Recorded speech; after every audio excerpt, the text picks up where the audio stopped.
Good morning dear students. आप सभी का इस एजुकेशनल यूट्यूब चैनल पर हार्दिक स्वागत है। प्रिय विद्यार्थियों, आज हम महाकवि कालिदास का साहित्य, उनकी जो रचनाएं हैं, उनका अध्ययन करेंगे। भारतीय साहित्य जगत में कालिदास का स्थान सर्वोच्च है।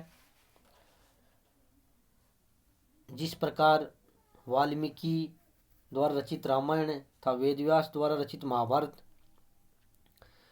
प्राचीन भारतीय सभ्यता और संस्कृति के का एक उच्चतम आदर्श हमारे साथ प्रस्तुत करते हैं, उसी तरह महाकवि कालिदास के संस्कृत साहित्य से हमें तत्कालीन समाज और सांस्कृतिक चेतना के दर्शन होते हैं। महाकवि कालिदास तो विश्व के सर्वोत्कृष्ट कवियों में अपना महत्वपूर्ण स्थान रखते हैं। इस साहित्यकार के द्वारा भारतीय संस्कृति के उच्चतम आदर्शों की अभिव्यक्ति की गई है एवं आदर्श जीवन मूल्यों का हमें आभास होता है। महाकवि कालिदास ने अपनी असाधारण काव्य रचनाओं तथा अप्रतिम साहित्य ग्रंथों का सृजन कर संस्कृत साहित्य में अभिवृद्धि की है। ये भारतीय संस्कृति के उत्कर्ष काल के प्रतिनिधि कवि हैं। भारतीय अनुश्रुति के अनुसार कालिदास उज्जैन में रहने वाले एक ब्राह्मण थे और शैव मतावलंबी थे। ये शैव धर्म को मानने वाले थे। जहाँ तक इनके संबंधित किस युग में ये जन्म हुए, किसके समकालीन थे, तो अधिकांश विद्वानों की मान्यता है कि कालिदास गुप्त वंशीय शासक चंद्रगुप्त द्वितीय के समकालीन थे। अधिकतर विद्वानों की यही मान्यता है।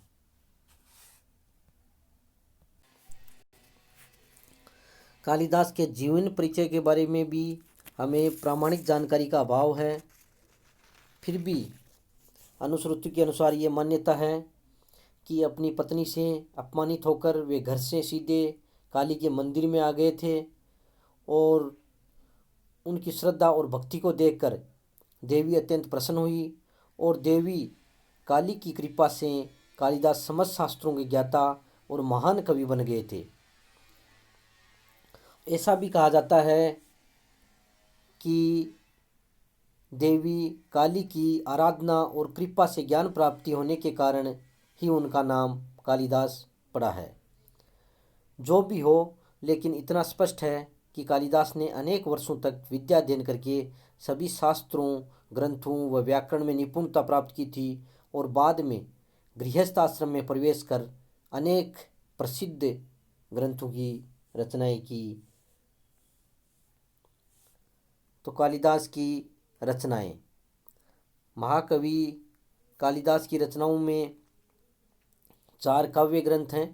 उनमें ऋतुसंहार, कुमार संभव, रघुवंश और मेघदूत तथा 3 प्रसिद्ध नाटक हैं, मालविकाग्निमित्रम, विक्रमोर्वशीय और अभिज्ञान शाकुंतलम आदि प्रमुख हैं। ये इनकी महान रचनाएं हैं जिन्होंने इनको प्रसिद्धि दिलाई थी।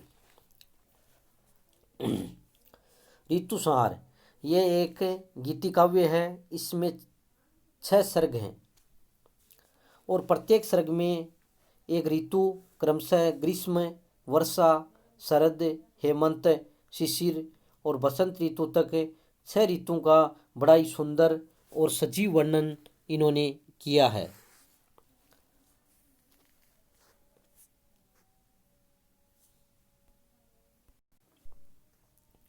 और इस ग्रंथ में कालिदास की भावनाओं तथा भाषा का विकसित रूप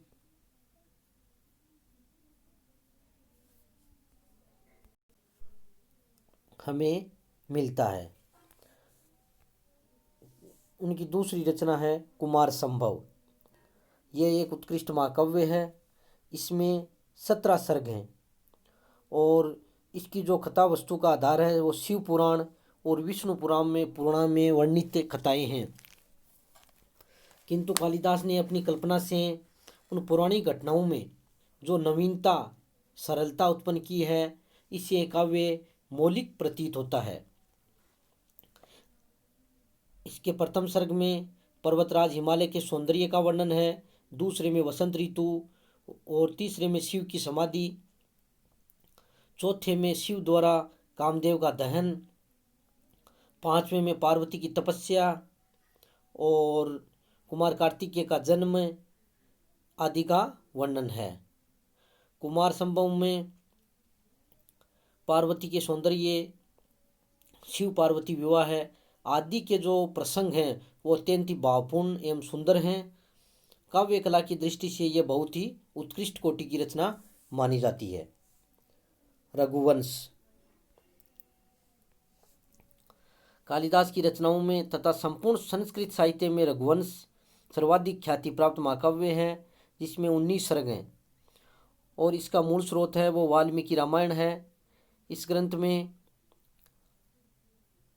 सूर्यवंशी राजा दिलीप से लेकर राम तथा राम के वंशजों के राजाओं का चरित्र चित्रण अत्यंत ही आकर्षक दिखाया गया है। इसमें दिलीप, रघु, दशरथ, राम, कुश आदि 29 राजाओं की जीवन घटनाओं और उनके चरित्र के बारे में बड़ा ही सजीव वर्णन किया गया है। रघुवंश में सभी प्रधान रसों का भी समावेश हुआ है। रघुवंश की रचना का मूल उद्देश्य रघु की वंश परंपरा वर्णन के साथ राम की जीवन घटनाओं का विस्तार पूर्वक वर्णन करना था। मेघदूत मेघदूत भी उनकी प्रसिद्ध रचना है। मेघदूत एक छोटा सा खंड काव्य है जिसमें 2 खंड हैं, पूर्व मेघ तथा उत्तर मेघ। इस काव्य में एक यक्ष का वर्णन है जिसे अपने स्वामी कुबेर के सांप के कारण अपनी पत्नी को अलकापुरी में छोड़कर रामगिरी पर्वत निर्वासित होना पड़ा था। पत्नी से यह विछोह उसके लिए असहनीय सिद्ध हुआ और वर्षा ऋतु में जब उसने एक मेघ को उत्तर दिशा में पर्वत की ओर जाते देखा तो उसने उस मेघ को संबोधित करते हुए अपनी प्रिया तक अपना विरह संदेश पहुंचाने का आग्रह किया। तो इस प्रकार का इसमें वर्णन है। पूर्व मेघ में प्रकृति के मनोरम दृश्यों का वर्णन किया गया है और उत्तर मेघ सौंदर्य और प्रेम के चरित्र चित्रण से भरा हुआ है। इस प्रकार यह भी एक प्रसिद्ध रचना मानी जाती है। इन महाकाव्यों के अलावा भी वो जो महाकवि कालिदास हैं वो नाट्य विधाओं के भी ज्ञाता थे और उनके 3 प्रसिद्ध नाटक हैं, विक्रमोर्वशीय, मालविकाग्निमित्र और अभिज्ञान शाकुंतलम। विक्रमोर्वशीय नाटक का मूल स्रोत ऋग्वेद, शतपथ ब्राह्मण तथा मत्स्य पुराण में वर्णित पुरूरवा और उर्वशी की प्रेम कथा है। यही पुरूरवा और उर्वशी नाटक के नायक और नायिका हैं। इनके दोनों के बारे में जो चित्रण हुआ बहुत ही आकर्षक है। मालविकाग्निमित्र यह एक प्रसिद्ध नाटक है। इसमें 5 अंक हैं। इसमें शुंग वंशीय राजा अग्निमित्र तथा मालविका की प्रेम कथा का वर्णन है और यह अत्यंत सुंदर रचना है। इसके संवाद बड़े ही आकर्षक हैं। अभिज्ञान शाकुंतलम कालिदास का ये नाटक समस्त संस्कृत साहित्य का उत्कृष्ट नाटक माना जाता है। इस नाटक की कथा वस्तु के आधार महाभारत और पद्म पुराण के मूलतः वे अंश हैं जिनमें ऋषि विश्वामित्र के तपोभंग, शकुंतला की उत्पत्ति, दुष्यंत से प्रेम तथा गंधर्व विवाह का वर्णन है। कालिदास ने इस पौराणिक कथानक के आधार पर 7 अंकों में हस्तिनापुर के महाराजा दुष्यंत तथा शकुंतला के प्रेम, वियोग तथा पुनर्मिलन की कथा का वर्णन किया गया है।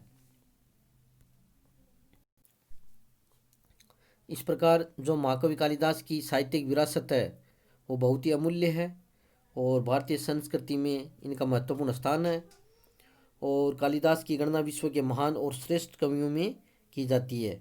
उनकी तुलना अंग्रेजी के प्रसिद्ध नाटककार शेक्सपियर से की जाती है। और कुछ विद्वानों ने तो कालिदास को भारत का शेक्सपियर भी कहा है। इस प्रकार इस जो कालिदास का हमने साहित्य का जो अध्ययन किया है, इस वीडियो को सुनने के बाद में आपको जो PDF नोट्स भेजे जा रहे हैं उनका भी आपको अध्ययन करना है। और होम असाइनमेंट के लिए जो क्वेश्चन आपको दिए जा रहे हैं उनको भी आपको हल करना है। बहुत बहुत धन्यवाद।